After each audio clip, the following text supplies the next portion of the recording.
Hello students, welcome to my YouTube channel study with वर्षा।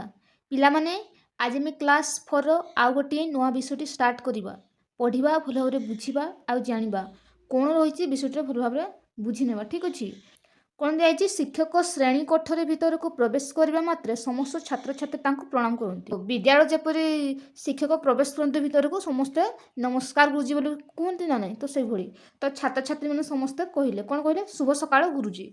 गुरुजी कहले शुभ सकाळ पिला माने तुमे माने केमती अच्छो। तापर समस्त छात्र छात्री कहले भल अच्छु गुरुजी। ठीक अच्छे तापर गुरुजी कहले पूर्व श्रेणी रे आमे चंद्रयान विषय जानी, आज आम सूर्ययान विषय कथा हेबा। रवि कहला गुरुजी मु शुणी जे सूर्य जने देवता जी 7टी घोड़ा द्वारा टणा जाउथिबा रथरे आकाश रे भ्रमण करती। तापर भानु कहला हाँ हाँ मु मध्य समान कथा शुणी। तापर भास्कर कहूची कौन कहूची ना सूर्य एक अग्नि पिंडुला। तापर सविता कहला ना यह एक। तापर गुरुजी कहले ठीक अच्छे खुशी मन। तापर गुरुजी कौन कहले जे ठीक अच्छे सूर्य एक तारा और यह बहुत उत्तप्त तेणु लोक मैंने अग्निपिंडुला बोली कही थांती। तापर आ कौन कहले समस्त छात्र छात्री तापर कहले हाँ गुरुजी सतरे यह कौन उत्तप्त होइतिबो। तापर सविता कहला गुरुजी सूर्य पृथ्वी ठार बहुत दूर अवस्थित तथापि यह एते उत्तप्त किरण प्रदान करिथांती। तापर भानु कहला सेइथिपाई मु ग्रीष्म ऋतु सूर्य को आदौ पसंद करे नाही। तापर रवि कहला मु किंतु शीत दिने सूर्य किरण पाखकू जमा भी उठे नाही। मो जेजेमा को बहुत ठंडा सेतिपाई से दिन सारा खरारे बसंती। तापर रवि कहला कौन कहला मु किंतु शीत दिने सूर्य किरण पाखरु जमा उठे नाही। मो जेजेमा को बहुत ठंडा सेतिपाई से दिन सारा खरारे बसंती। गुरुजी कहले सूर्य एते उत्तप्त काहेकि तुमे समस्ते केबे हेले ए विषय केबे किछि भाबिछ कि कहले। सविता कहला सूर्य उपरे सब बेले निया जळुछि सेतिपाई बोध हुए तांकर किरण हमकु बहुत उत्तप्त लागे बोली कहला। तापर आ कोन हैला रवि कहला जदि एहा सत तेबे सेठारे किए निया लगाई थाई पारे से कहला। भास्कर कहला तुमे दुहे ठीक भाबु ना। सूर्य उपरे निया जाळिबार उत्तप्त आसि नथाय सूर्य एपरी गैस गठित जहा अत्यंत कौन उत्तप्त है गरम।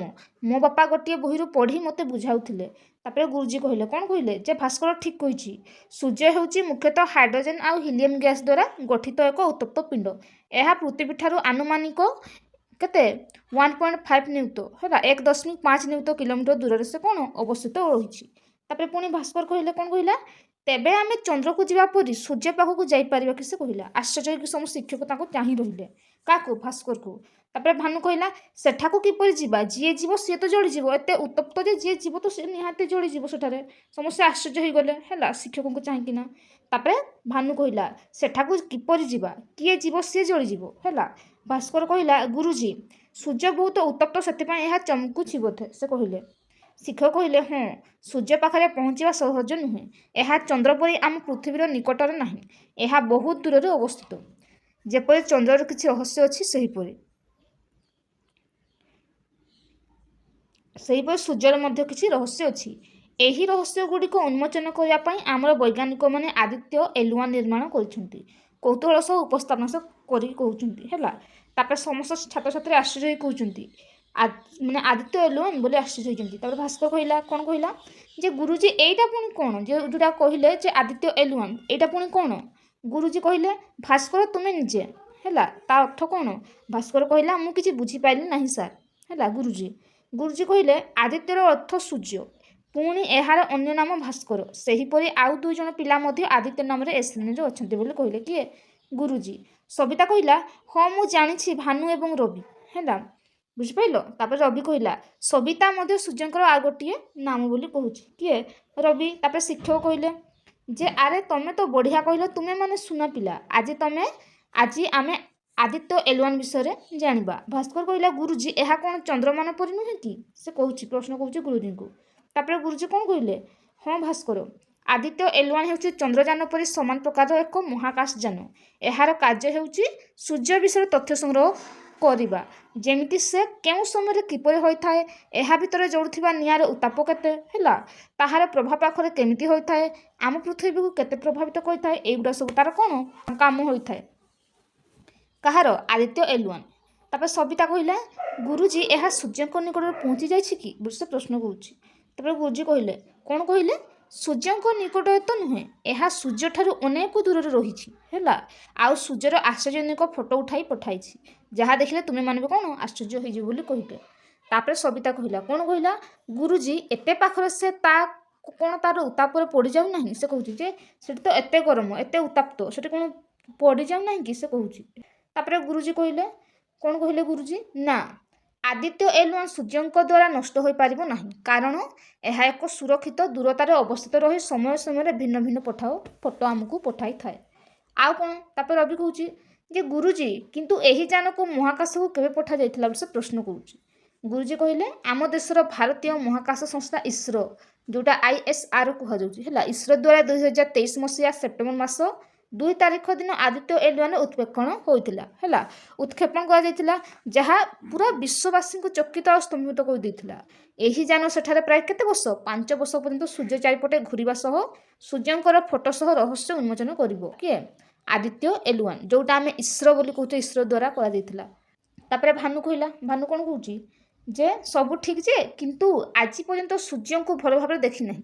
ମୋ ବାପା ମୋତେ ସୂର୍ଯ୍ୟଙ୍କୁ ଦେଖିବାକୁ ମନା କରିଦେଇଛନ୍ତି ବୋଲି ସେ କହୁଛି। ତାପରେ ଗୁରୁଜୀ କହିଲେ, କ'ଣ କହିଲେ, ତୁମ ବାପା ଠିକ୍ କହିଛନ୍ତି, ପିଲାମାନେ ତୁମେ କେବେ ବି ସିଧାସଳଖ ସୂର୍ଯ୍ୟଙ୍କୁ ଦେଖିବ ନାହିଁ, ଏହା ଆଖି ପାଇଁ ଭଲ ନୁହେଁ। ମୁଁ ଆଜି ତୁମ ପାଇଁ ସୂର୍ଯ୍ୟଙ୍କର ବହୁତ ଗୁଡ଼ିଏ ଫଟୋ ଆଣିଛି, ଦେଖ ବୋଲି ସେ ଦେଖାଉଛନ୍ତି। କ'ଣ କ'ଣ ଫଟୋ ସବୁ ଏଗୁଡ଼ା ଦେଖୁଛ ପିଲାମାନେ, ସୂର୍ଯ୍ୟଙ୍କର ଫଟୋ ଏଗୁଡ଼ା, ଯେଉଁଟା ଆଦିତ୍ୟ L1 ଇସ୍ରୋ ଦ୍ୱାରା ଉଠାଇଛି ଫଟୋ ଗୁଡ଼ା, ଏଗୁଡ଼ା ଦେଖୁଛ, ଏଗୁଡ଼ା ସବୁ ସୂର୍ଯ୍ୟଙ୍କର ଫଟୋ। କେତେବେଳେ ହଳଦିଆ, କେତେବେଳେ ଗାଢ଼ ହଳଦିଆ, କେତେବେଳେ ନୀଳ, କେତେବେଳେ ବାଇଗଣୀ, ତ କେତେବେଳେ ସବୁଜ ହେଲା, କମଳା, ଧୂସର, ପୁଣି ନାଲି ହେଲା, ବାଇଗଣୀ, ଏଗୁଡ଼ା ସବୁ ରଙ୍ଗ ଗୁଡ଼ା ସବୁ ଏଇଭଳିଆ ଫଟୋ ଉଠିଛି। ଶିକ୍ଷକ ତାପରେ ଏଇ ଫଟୋ ଗୁଡ଼ା ପିଲାମାନଙ୍କୁ ଦେଖାଉଛନ୍ତି, ଦେଖୁଛ ତୁମେ ମାନେ। ତାପରେ କ'ଣ ହେଲା, ଭାସ୍କର କହୁଛି ଯେ ସତରେ ଏହି ଫଟୋ ଗୁଡ଼ିକ ଆଶ୍ଚର୍ଯ୍ୟଜନକ ଅଟେ। ସେ କହୁଛି, ଶିକ୍ଷକ କହିଲେ, ସୂର୍ଯ୍ୟ ଭିତରେ ଥିବା ଗ୍ୟାସ୍ ଗୁଡ଼ିକ ପରସ୍ପର ମଧ୍ୟରେ ଧକ୍କା ହେବା ଫଳରେ ବିସ୍ଫୋରଣ ଘଟି ପ୍ରଚୁର ଶକ୍ତି ଉତ୍ପନ୍ନ ହୋଇଥାଏ। ଏହାଦ୍ୱାରା ସୂର୍ଯ୍ୟ ଦେହରେ ସୌରଝଡ଼ ସୃଷ୍ଟି ହୋଇ ଏହାକୁ ଉତ୍ତପ୍ତ କରାଯାଇଥାଏ, ସେ ଶିକ୍ଷକ କହିଲେ।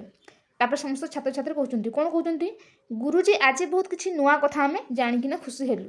ତାପରେ ଶିକ୍ଷକ କହିଲେ, କ'ଣ କହିଲେ, ପିଲାଏ ଖାଲି ଏତିକି ନୁହେଁ, ଆମ ଦେଶର ବୈଜ୍ଞାନିକମାନେ ଚନ୍ଦ୍ରଯାନ, ସୂର୍ଯ୍ୟଯାନ ନିର୍ମାଣ ପରେ ଏବେ ଗଭୀର ସମୁଦ୍ର ରହସ୍ୟ ଜାଣିବା ପାଇଁ ସମୁଦ୍ରଯାନ ନିର୍ମାଣ କାର୍ଯ୍ୟରେ ସମସ୍ତେ ଲାଗିଛନ୍ତି। କିଏ, ବୈଜ୍ଞାନିକମାନେ, ଯାହାର ନାମ ରହିଛି କ'ଣ, ମତ୍ସ୍ୟ 6000 ହେଲା।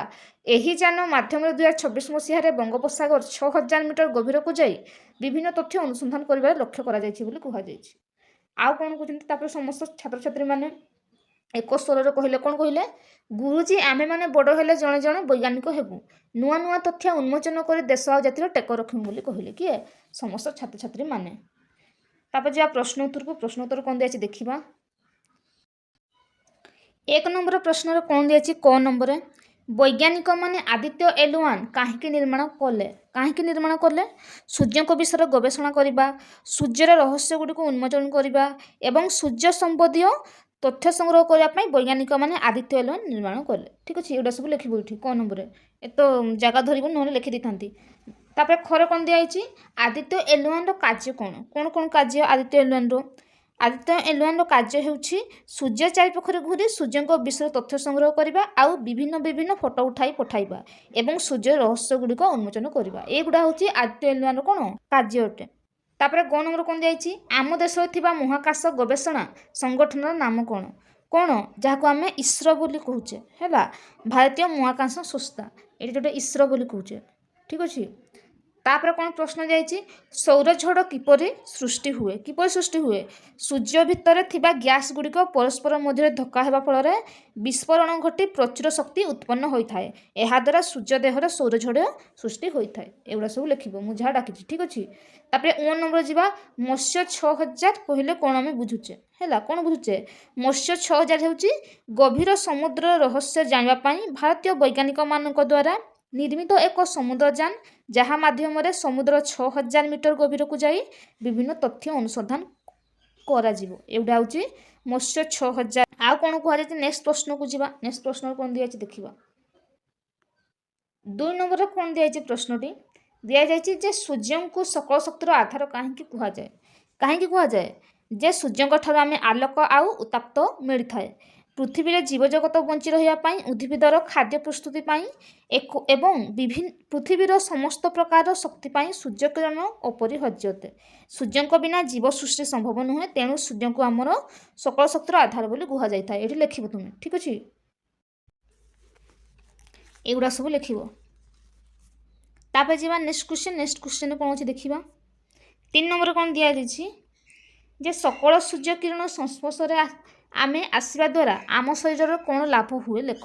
ହେଲା, ତ କ'ଣ ଲାଭ ହୁଏ ସକଳ ସୂର୍ଯ୍ୟ କିରଣ ସଂସ୍ପର୍ଶରେ ଆମର କ'ଣ ଲାଭ ହୁଏ ଯେ ସକାଳର କୋମଳ ସୂର୍ଯ୍ୟ କିରଣ ସଂସ୍ପର୍ଶରେ ଆସିବା ଦ୍ୱାରା ଆମ ଶରୀରକୁ କ'ଣ ମିଳିଥାଏ? ଭିଟାମିନ୍ ଡି ମିଳିଥାଏ। ଏହା ଆମ ଅସ୍ଥି ଯେଉଁଟା ଆମେ ହାଡ଼ ବୋଲି କହୁଛେ, ହାଡ଼ ଆଉ ଦାନ୍ତକୁ କ'ଣ କରେ? ଶକ୍ତି କରେ। ଶରୀରର ରୋଗ ପ୍ରତିରୋଧକ ଶକ୍ତିକୁ ସବୁ ବୃଦ୍ଧି କରେ ଆଉ ଆମର ସ୍ୱାସ୍ଥ୍ୟକୁ କ'ଣ ରଖେ? ଭଲ ରଖିଥାଏ। ଏଗୁଡ଼ା ସବୁ ଲେଖିବ ଏଠି। ଏଗୁଡ଼ା ସବୁ ଲେଖିବ। ତାପରେ ଯିବା ନେକ୍ସଟ କ୍ୱେଶ୍ଚନ କ'ଣ ଅଛି ଦେଖିବା। କ'ଣ ଦିଆଯାଇଛି ଏଠି? ଦିଆଯାଇଛି ନିମ୍ନଲିଖିତ ପ୍ରଶ୍ନଗୁଡ଼ିକର 4ଟି ସମ୍ଭାବ୍ୟ ଉତ୍ତର ମଧ୍ୟରୁ ଠିକ୍ ଉତ୍ତର ପାଖରେ ସୂର୍ଯ୍ୟଙ୍କର ଚିତ୍ର କର। ହେଲା, ତ ଏଇଠି କ'ଣ ଦିଆଯାଇଛି? କ ନମ୍ବର କ'ଣ ଦିଆଯାଇଛି? ସୂର୍ଯ୍ୟ ମୁଖ୍ୟତଃ କେଉଁ ଗ୍ୟାସର ଏକ ବିଶାଳ ଅଗ୍ନିପିଣ୍ଡ? କେଉଁ ଗ୍ୟାସର? ଆମେ ଜାଣିଛେ ଆମର ହିଲିୟମର ହେଉଛି ବିଶାଳ ଅଗ୍ନିପିଣ୍ଡ। କିଏ? ସୂର୍ଯ୍ୟ। ତାପରେ କ'ଣ ଦିଆଯାଇଛି? ଖରେ ଦିଆଯାଇଛି ସୂର୍ଯ୍ୟ ପୃଥିବୀ ଠାରୁ କେତେ କିଲୋମିଟର ଦୂରରେ ଅଛି? କେତେ କିଲୋମିଟର ଦୂରରେ ଅଛି? ଆମେ ପଢ଼ିକି ଆସିଥିଲେ ଯେ 1.5 ନିୟୁତ କିଲୋମିଟର। ଏଇଟା ତୁମେ ଗାର ମାରିବ। ତାପରେ ଯିବା ଗ ନମ୍ବର। ଗରେ କ'ଣ ଦିଆଯାଇଛି? ଭାସ୍କର କହିବା ଅନୁସାରେ ସୂର୍ଯ୍ୟ କ'ଣ ଅଟେ? କ'ଣ ଅଟେ ସିଏ? ଗରମ ଅଟେ, ତ ଗରମ ଲେଖିବ। ତାପରେ କ'ଣ ଦିଆଯାଇଛି? ଘରେ ଦିଆଯାଇଛି ଆଦିତ୍ୟ ଏଲୁଆ ସୂର୍ଯ୍ୟଙ୍କ ଠାରୁ କେତୋଟି ରଙ୍ଗୀନ ଛବିପତ୍ର ପଠାଇଥିଲା? ଆମେ ସେଠି ପଢ଼ିକି ଆସିଲେ କେତୋଟି ଆମର ରଙ୍ଗୀନ ଛବିପତ୍ର ପଠାଇଥିଲା? ଦିଆଯାଇଥିଲା, ଆମେ ବହୁତ ରଙ୍ଗର ଦେଖିଥିଲେ, 11ଟି ପ୍ରାୟ ଦେଇଥିଲା। ତ କେତେ ଲେଖିବ? 11। ତାପରେ ମଧ୍ୟ ଦିଆହେଇଛି ସମୁଦ୍ରର ରହସ୍ୟ ଜାଣିବା ପାଇଁ କେଉଁ ଯାନଟି ନିର୍ମାଣ କରାଯାଇଛି? କେଉଁ ଯାନ? ଆମର ମତ୍ସ୍ୟ 6000 ଯାନଟା ହେଲା ନିର୍ମାଣ କରାଯାଇଛି। ତାପରେ ଯିବା ନେକ୍ସଟ କ୍ୱେଶ୍ଚନରେ କ'ଣ ଅଛି ଦେଖିବା। କ'ଣ ଦିଆଯାଇଛି ନେକ୍ସଟ କ୍ୱେଶ୍ଚନରେ? ତଳେ ଦିଆଯାଇଥିବା ଶବ୍ଦଗୁଡ଼ିକୁ ବ୍ୟବହାର କରି ଖାଲି ସ୍ଥାନରେ ପୂରଣ କର। କ'ଣ ଦିଆଯାଇଛି? ସୂର୍ଯ୍ୟ କିରଣ ଆମକୁ ଡ୍ୟାସ୍ ଲାଗେ। କିପରି ଲାଗେ? ଆମକୁ ଉତ୍ତପ୍ତ ଲାଗେ। ହେଲା, ତ ଲେଖିବ ଏଠି ଉତ୍ତପ୍ତ। ତାପରେ ଆଉ କ'ଣ ଦିଆଯାଇଛି? ଆଦିତ୍ୟର ଅର୍ଥ କ'ଣ? ଆଦିତ୍ୟର ଅର୍ଥ କ'ଣ ଆମର? ଆଦିତ୍ୟର ଅର୍ଥ ହେଉଛି ସୂର୍ଯ୍ୟ। ତାପରେ ଆଉ କ'ଣ ଦିଆଯାଇଛି? ଗ ନମ୍ବରରେ ଦିଆଯାଇଛି ସୂର୍ଯ୍ୟ ହେଉଛି ମୁଖ୍ୟତଃ ହାଇଡ୍ରୋଜେନ ଓ ଡ୍ୟାସ୍ ଦ୍ୱାରା ଗଠିତ। କାହା ଦ୍ୱାରା? ହିଲିୟମ୍। ହାଇଡ୍ରୋଜେନ ଆଉ ହିଲିୟମ୍ ଦ୍ୱାରା ଆମର ସୂର୍ଯ୍ୟ ହେଉଛି ଗଠିତ ହୋଇଛି। ଏଇଟା ମନେ ରଖିବ। ତାପରେ ଆଉ କ'ଣ ଦିଆହେଇଛି? ଘ ନମ୍ବରରେ ସୂର୍ଯ୍ୟ ବିଷୟରେ ସୂଚନା ଦେଉଥିବା ମହାକାଶ ଯାନର ନାମ କ'ଣ? କ'ଣ? ଆଦିତ୍ୟ L1 ଯେଉଁଟା ଆମେ କହୁଛେ। ଯିବା ନେକ୍ସଟ କ୍ୱେଶ୍ଚନ କ'ଣ ଅଛି ଦେଖିବା। ଆମେ କ'ଣ ରହିଛି ନେକ୍ସଟ କ୍ୱେଶ୍ଚନରେ? ଦିଆଯାଇଛି ସୂର୍ଯ୍ୟଙ୍କର ବିଭିନ୍ନ ନାମ ସଂଗ୍ରହ କରି ଖାଲି ଥିବା କୋଠରୀରେ ଲେଖ। ଯେପରି ସୂର୍ଯ୍ୟ, ଆଦିତ୍ୟ। ଆଉ କ'ଣ? ସୂର୍ଯ୍ୟକୁ ଆମର କ'ଣ କୁହାଯାଏ? ରବି କୁହାଯାଏ। ଆଉ ଭାନୁ କୁହାଯାଏ। ଆଉ କ'ଣ କୁହାଯାଏ? ସବିତା, ଭାସ୍କର। ଏଠି ଲେଖିବ ଦିବାକର। ଆଉ କ'ଣ କୁହାଯାଏ? ଦିନମଣି ମଧ୍ୟ କୁହାଯାଏ। ଏଠି ଲେଖିବ। ତାପରେ ଦିଆଯାଇଛି ଏଠି ସୂର୍ଯ୍ୟର ଏକ ଚିତ୍ର ଅଙ୍କନ କରିବ। ହେଲା, ତାପରେ ତାର କ'ଣ ଦେବ? ତାକୁ ରଙ୍ଗ ଦେବ। ତୁମେ ସୂର୍ଯ୍ୟ ଚିତ୍ର ଦେଖିଲ, ତାପରେ ରଙ୍ଗ ଦେବ ତାର। ଏଇ ଥିଲା ପିଲାମାନେ ଆଜିର ବିଷୟ। ନେକ୍ସଟ ଭିଡ଼ିଓରେ ମୁଁ ନେକ୍ସଟ ବିଷୟଟି ନେଇ ଆସିବି। ଭିଡ଼ିଓଟି ଭଲ ଲାଗିଥିଲେ ନିଶ୍ଚୟ ଲାଇକ୍, ସେୟାର, ସବସ୍କ୍ରାଇବ୍ କରିନେବେ। ରହୁଛି। ଜୟ ଜଗନ୍ନାଥ।